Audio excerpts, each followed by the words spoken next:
Ассалаумағалейкум достар, сәлеметсіздер ме? Бүгінгі біздің бейне сабағымызды Паскаль бағдарламалау тіліндегі логикалық күрделі шартқа арнаймыз.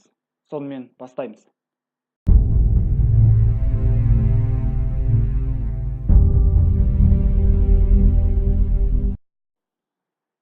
Енді осы күрделі шарт жайлы қысқаша теориялық мәліметтер айтып кетейік. Жалпы if шартты операторын айтқан кезде осы күрделі шарттарды айтпай кету мүмкін емес. Себебі бұл да бір Паскаль тіліндегі маңызды тақырыптардың бірі болып табылады, шартты операторға қатысты. Жалпы күрделі шарт деп жатқанымыз не? Біз осы уақытқа дейін құрып келген шарттардан қандай айырмашылығы бар, соларға тоқталып кетейік. Жалпы біз осы уақытқа дейін сіздермен бірге бағдарламада шарт жазған кезде біз сіздермен қарапайым шарттарды қолданып келдік. Ол не нәрсе? Мысал үшін қараңыздар. Біз сіздермен бағдарламада шарт жазған кезде, мысал үшін мынандай шарттарды қолданып келдік.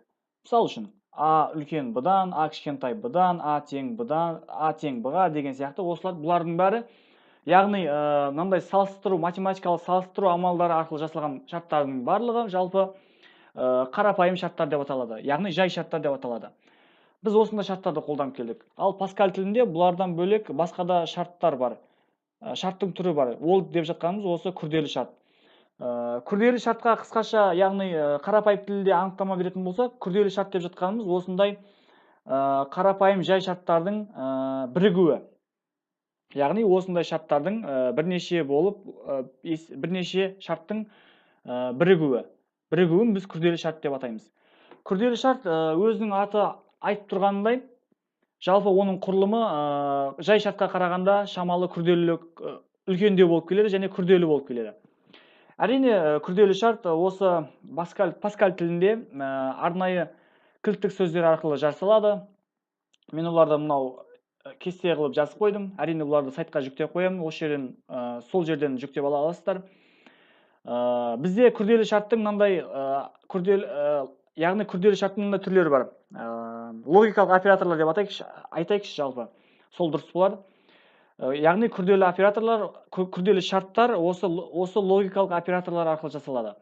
Біріншісі AND, екіншісі OR, үшіншісі NOT. Енді біз сіздермен бірге осылардың әрқайсысына жеке-жеке тоқталамыз, жеке-жеке анықтама береміз. Сонымен бастайық, достар.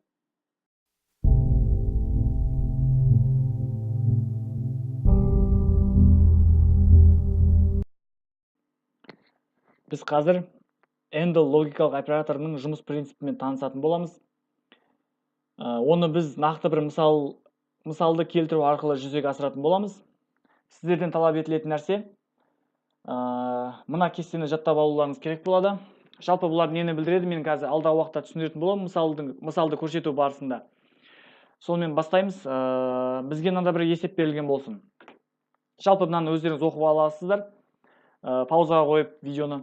Ал мен бұның есептің мағынасына тоқтала кетсем, жалпы бізде қарақшылар қазыны жасырған. Оны қарақшылар мына координаттар бойынша жасырып қойған. Яғни x тең 7, y тең 9.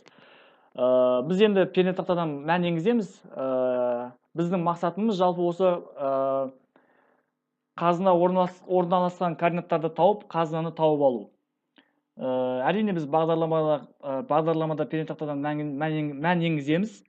Сол енгізілген мәнді тексереміз. Яғни енгізілген нүктеміз осы нүктеге сәйкес келетін болса, біз қазынаны табамыз, ал кері жағдайда қазынаны таппаймыз. Енді осының бағдарламасын құрып көрейік. Мен мынандай кішігірім бағдарламаның бөлігін дайындап қойдым. Бізде қарақшылардың жасырған қазынасы нүктесі біз тұрақты ретінде алдым мен оны. X тең 7, Y тең 9. Ал өзіміз енгізетін мәнді айнымалы ретінде алдым. Мынау деген сөз енді X координатасы, Y координатасы деген сөз ғой енді. Соларды біз енгізіп аламыз readline оператор арқылы. Ал енді келесі әрекет бізде шарт кетеді осы жерде. Яғни біз енгізілген мәнді мынау мәнмен қазына орналасқан нүктемен салыстыруымыз керек. Біз не істейміз? Біз мынандай әрекет орындаймыз. Шарт жазамыз. Егер енгізген x координатамыз тең болса, қарақшылардың x координатасымен. және енгізген x, y координатамыз тең болса немен? Мына y-пен. Солай ғой. Олай болса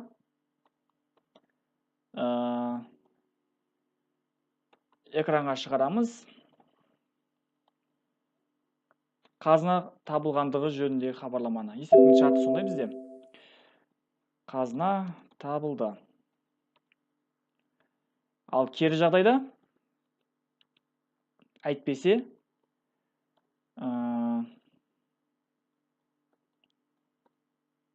қазір бірінші жазып алайық, одан кейін нақтырақ түсіндіреміз. Кері жағдайда қазына табылған жоқ, қазына табылған жоқ. Жоқ деген өте маған ұнайтын сөз сондай. Қазына табылған жоқ. Сонымен бұл жерде не жүреді енді? Жалпы бұл жердегі мақсат біздің енгізген нүктеміздің, яғни x, y координатамыздың мына қарақшылардың қазына жасырылған x, y, яғни жалпы қазына жасырылған нүктемен сәйкестігін тексеру. Демек, бұл деген сөз біздің енгізген x нүктеміз мына x нүктеге тең болу керек, және біздің енгізген y нүктеміз мынау y координатасына тең болу керек. Сонда ғана біз қазынаны табамыз. Ал әйтпесе біз қазынаны таппаймыз. Демек, мынау бізде пікір деп аталады. Енді логикалық операторның екі шеті мынау. Яғни шарт қой енді. Демек, бұл шартты жалпы оны пікір деп атаймыз. Екеуі бір нәрсе негізі. Міне пікір деп жатқанымыз осы. Демек, мына шарт орындалу үшін, яғни қазына табылу үшін, мынау екі шетте бізде, екі пікірде бізде ақиқат болу керек. Яғни, мынау да ақиқат болу керек. Ақиқат болу керек деген сөз, мынау екеуі тең болу керек деген сөз ғой. Ал мына шетте де ақиқат болу керек. Демек, мына кешірім сұраймын, мына y қой. Мына y. Мынау да бір-біріне тең болу керек. Сонда ғана бізде қазына табылады. Ал біреуі ақиқат, біреу жалған болатын болса, онда қазына табылмайды. Мысал үшін орындап көрейік. Не дейді?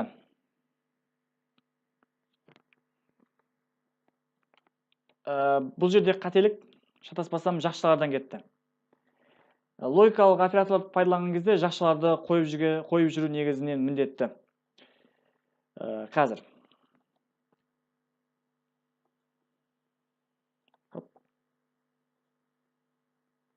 Міне, көрдіңіздер ғой. Осыны естен шығармаңыздар, жақшаларды қойып жүріңіздер. Сонымен, қазынаны таққыңыз келе ме, олай болса, оның координаттарын енгізіңіз. Жарайды, x енгізіп көрейік. Мысалы үшін, бірінші дұрыс жағдайын енгізіп көрейік. 7. X-іміз 7 болу керек қазына табылу үшін. Ал y-іміз біздің 9 болу керек. Демек, қазына табылды. Бұл жерде не болады?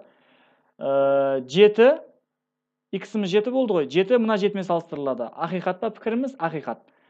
Яғни true. Мына пікіріміз true болды. Енді y-іміз салыстырылады.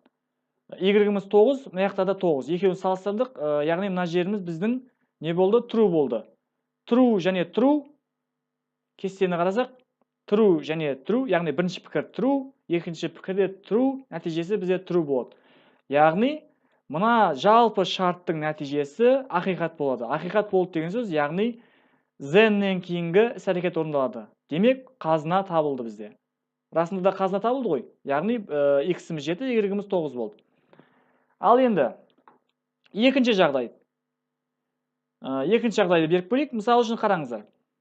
X-іміз 7 болсын, ал y-іміз уже біздің 9 емес, мысалы үшін 11 болсын. Не болады деген? Қазына табылған жоқ. Не үшін? Қазына табылу үшін бізде 9 болу керек. Ал енді орнына қойып көрейік. 7, бірінші x-іміз 7 болды. 7-ге 7 тең, мынау пікіріміз ақиқат. Яғни true. Солай ғой. Ал y-іміз біздің 11 9-ға тең. Яғни екеуі тең емес. Бұл false. Яғни true және false нәтижесі қандай болады? True және false нәтижесі false болады. False деген сөз, мынау шарттың нәтижесі, яғни мына күрделі шарттың нәтижесі жалған болады деген сөз. Ал жалған болады деген, бұл жер жалған болады деген сөз, мына іс-әрекет орындалмай, else кілттік сөзінен кейінгі іс-әрекет орындалады. Яғни мынау. Демек бізде қазына табылған жоқ. Шынымен расында да қазына табылған жоқ. Дұрыс қой. Ал енді келесі false true. Енді осыған орындап көрейік. Дәл осы жағда. Мысалы үшін енді x-імізді мысалы үшін 4 деп берейік.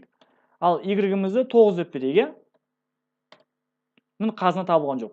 Шынымен де қазына табылған жоқ. Дәл сол процесс жүреді. Яғни x-іміз тең болмай қалды бізде. Мынау false, мынау true болды. Нәтижесі false болады. False болғандықтан мынау болады. Іс-әрекет орындалады. Енді соңғысы екеуінде мәнін өзгертіп тастайық. Мысалы үшін мына x 5, мынаға мысалы үшін 88. Қазына табылған жоқ. Дұрыс қой, қазына табылған жоқ.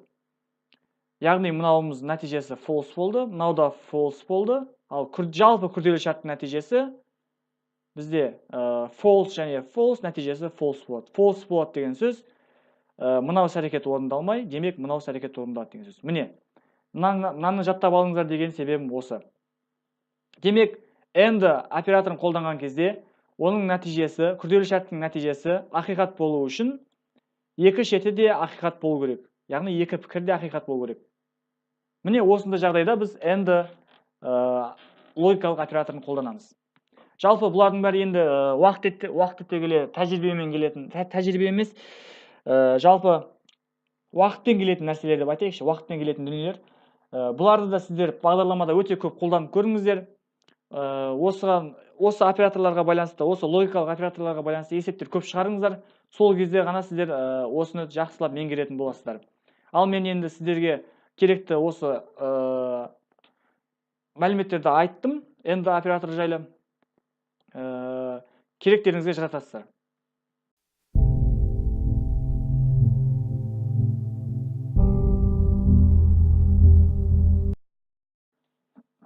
Енді біз логикалық OR операторының жұмыс принципімен танысатын боламыз.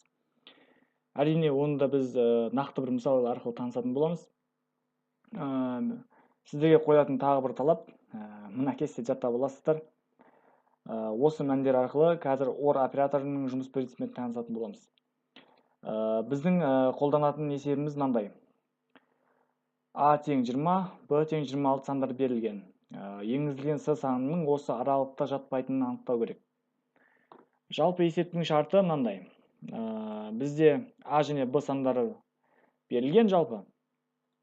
Енді с саны енгізілсін дейді. Ал енді осы с санының мына аралықта емес, яғни мына аралықта емес, мына аралықта жататынын анықтау керек дейді. Яғни мына аралықта жатпайтынын анықтау керек. Демек, ол деген сөз мына аралықта жату керек. Яғни с саны b-дан үлкен болу керек, не болмаса a-дан кішкентай болу керек. Енді осының бағдарламасын жазып көрейік. Мен мынандай кішігірім бағдарламаның бөлімін дайындап қойдым, кішігірім бөлігін. Енді с санын енгізіп аламыз, бұл түсінікті.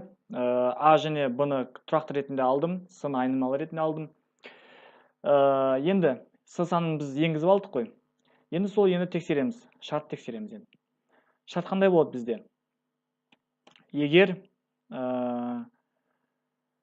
енгізілген с санымыз a-дан кішкентай болу керек, яғни қарап тұрсаңыздар, a-дан кішкентай болу керек. Демек, мына жақта жату керек дейді. Мына екеуінің арасында жатпау керек.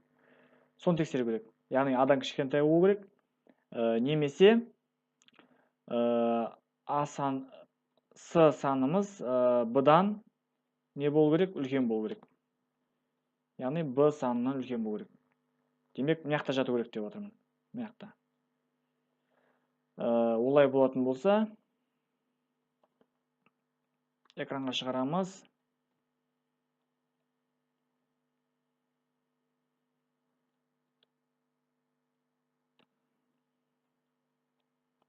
Ол аралықта жатпайды.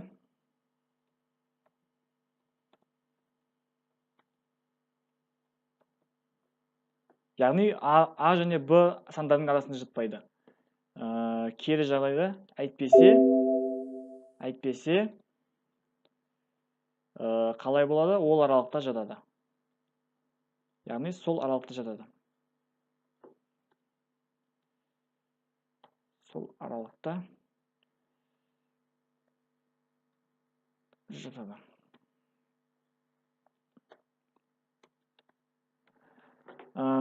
Қазір орындап көреміз. Естеріңізде болса мынандай жақшаны қоюды ұмытпаңыздар. Айтқан болатынмын. Демек орындап көрейік енді. Не дейді? Иә, нүктелі түрі қоюды ұмытып кеттім. Енді орындап көреміз. С санын енгізіп көрейік. Мысалы үшін 5 санын енгізіп, мысалы 6 жарайды. Ол аралықта жатпайды. Яғни 6 деген сан бізде мына аралыққа кірмейді ғой, 20 және 26-ның арасында жатқан жоқ. Яғни ол 6 деген сан мына жақта жатыр. Демек бағдарламамыз орындалып тұр. Енді мысалы 26-тан үлкен сан беріп көрейік. Мысалы 77. Ол аралықта жатпайды. Дұрыс қой, 77 бізде мына жақта жатыр. Демек, енді бұл жерде не іс-әрекет жүреді енді? Соған тоқталып өтейік. Яғни бірінші енгізілген санымыз, яғни С А мен салыстырылады. Яғни ең бірінші ақиқат болатын 4 енгізіп көрейік, мысалы үшін, ол аралықта жатпайды. Не болады енді? 4 А мен салыстырылады. А деп жатқанымыз 20. 4 А-дан кішкентай, яғни 20-дан кішкентай ғой. Мынау пікіріміз ақиқат. True. Енді С-мыз 5-тен В мен салыстырылады. 5-нес. В мен салыстырылады, кешірім сұраймын. Одан кейін 26-дан ол үлкен деп тұр. Бұл жалған ғой, яғни false. 4 26-дан үлкен емес қой. Яғни мына false, мына true нәтижесі бізде не болады? Яғни біріншісі true, екіншісі false, нәтижесі true болады. True деген сөз, яғни бізде мына әрекет орындалады деген сөз.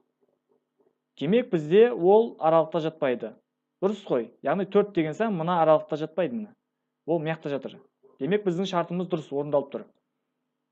Ал енді 26-ны орындап 27 беріп көрейік. Дәл енді 27 келеді мына жерге, 27 20 мен салыстырылады. Кішкентай 27 20-дан кішкентай деп тұр. Бұл false, яғни жалған пікір. Ал мынау 27 26-тан үлкен деп тұр. Мынау ақиқат, дұрыс қой. False true бізде орда қарасақ, яғни false true нәтижесі true болады. Яғни бізде мына әрекет орындалады. Ол аралықта жатпайды. Демек 27 деген сан мына аралыққа тиісті емес міне. Дұрыс қой. Яғни біздің шартымыз орындалып тұр. Ал енді мысалы үшін екеуінің арасында жататын сан беріп көрейік. Мысалы үшін 23 беріп көрейікші. Сол аралықта жатады. Яғни дұрыс, 23 дегеніміз мына аралықта жатады. Енді бұл жерде не жүреді? Бұл жерде 23 деген сан келеді мына жерге. 23 20 мен салыстырылады. 23 20-дан кішкентай деп тұр. Ол жалған пікір. Солай ғой. Яғни мына false. Енді мына жерге 23 келеді, 23 26 мен салыстырылады. 23 26-тан үлкен деп тұр. Бірақ негізінде ол кішкентай. Демек мынау false, яғни жалған болды. Мына жері false, мына жері false. Екі false бізде нені білдіреді?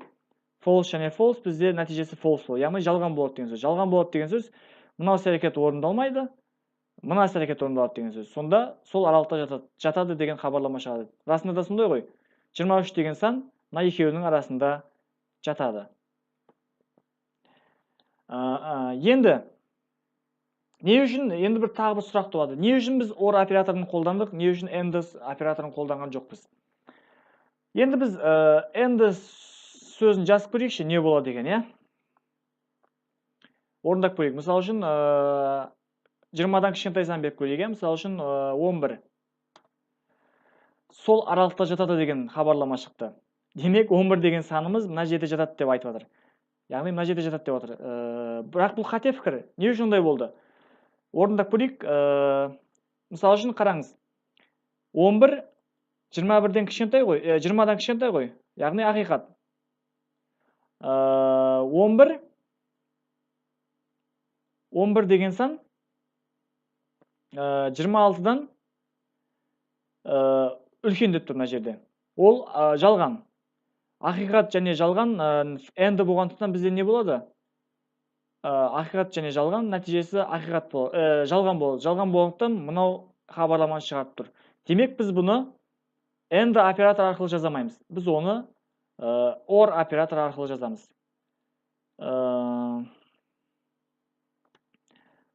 шынында да бірақ логикаға салып қарасақ, шынымен де бір логикаға салып қарасаңыздар, сан бірдестен бірдестен демейік, бір мезгілде, яғни бір мезгілде мына саннан кішкентай болып тұрып, мына саннан үлкен болып кетуі мүмкін емес қой. Яғни бір мезгілде мына саннан да кішкентай болады, енгізілген, яғни с санымыз бір мезгілде 20 санынан кішкентай болады және 26 саннан үлкен болады. Бұл мүмкін емес нәрсе ғой, бір мезгілде, бір мезетте. Демек, біз бұны end логикалық оператормен жазамаймыз. Біз оны or логикалық оператормен жазамыз. Себебі, яғни бір ғана жағдай ақиқат болса болды, қалған жағдайдың бәрі ақиқат бола береді бізде. Немесе санымыз немесе мынадан кішкентай болады, немесе мынадан үлкен болады. Міне, or логикалық операторының маңызы осы жерде. Әрине, бұларды да сіздер практикалық жүзде көп қолданып көресіздер. Бұлардың бәрі де уақытпен келетін нәрсе. Мен сіздерге енді негізден айтып отырмын. Жалпы бір пайдаларыңызға жарап жатса, мен қуанышты болар едім.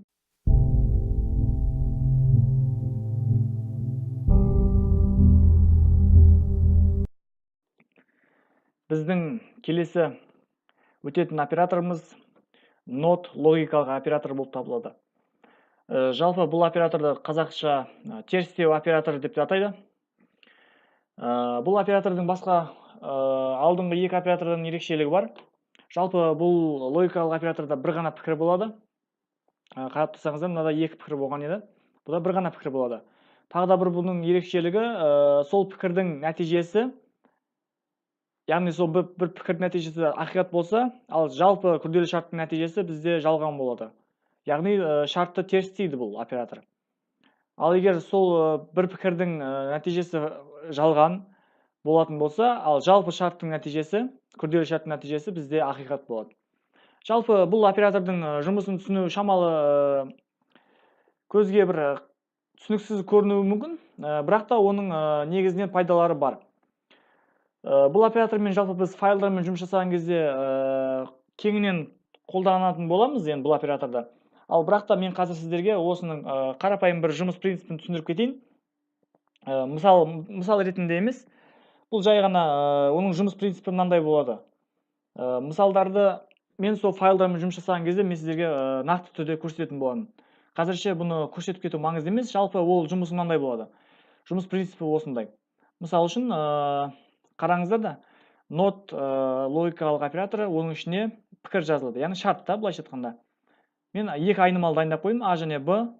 Мен қазір бір шарт жазып қойын, қарапайым бір шарт. Мысал үшін А үлкен Б-дан болса. Орындап көрейін. Мысал үшін А-мыз 3 болатын болса, Б-мыз 6 болатын болса, бізде true деген жауап шықты. Бұл жерде не болады енді? Мына жерде 3 пен 6 салыстырылады. 3 6-дан үлкен деп тұр. Нәтижесі, мынау пікірдің нәтижесі не болды бізде? 3 6-дан үлкен. Жалған ғой.